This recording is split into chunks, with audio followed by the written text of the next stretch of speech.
Un tableau de résultats est une façon visuelle de représenter les quantités de matière mises en jeu lors de la réaction pour les réactifs et celles obtenues pour les produits. On peut également y donner le rendement de cette réaction.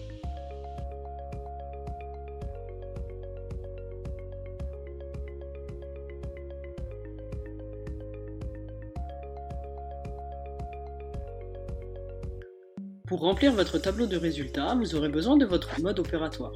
Grâce au mode opératoire, vous pourrez lister les réactifs, vous pourrez également lister les produits formés lors de la réaction et enfin calculer les quantités de matière récupérées.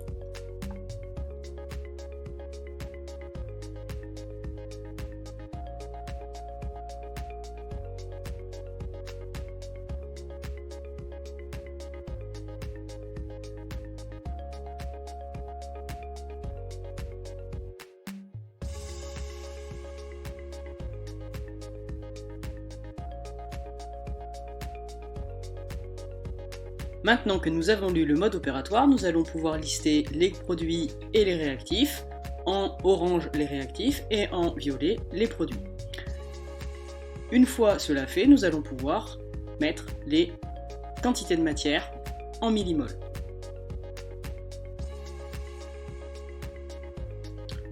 Une fois ces informations réunies, nous allons les intégrer dans un tableau de résultats faisant apparaître les quantités de matière, le nombre d'équivalents et, si nous avons déjà la quantité de produits récupérés, le rendement.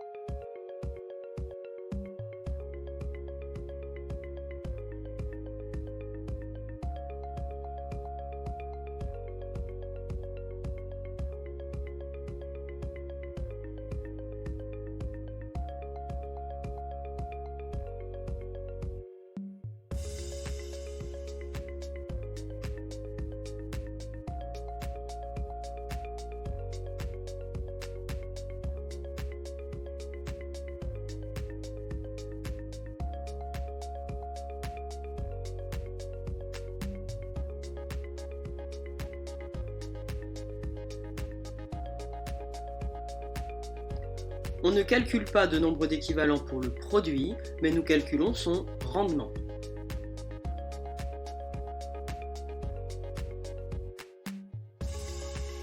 Pour cette réaction, si on place 0,1 mol de A, il faudra dans les proportions stoichiométriques 0,3 mol de B.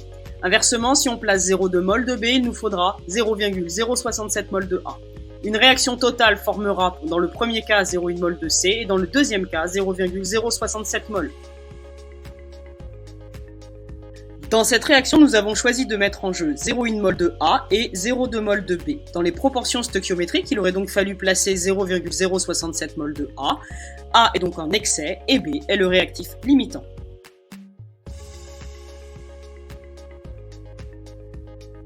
Puisque B, le réactif limitant, lui affecte le nombre d'équivalents 1, on devrait avoir 1,5 fois moins de réactif A, soit 2/3 de mol de A. On a 0,1 mol de A, donc le nombre d'équivalents est de 1,5.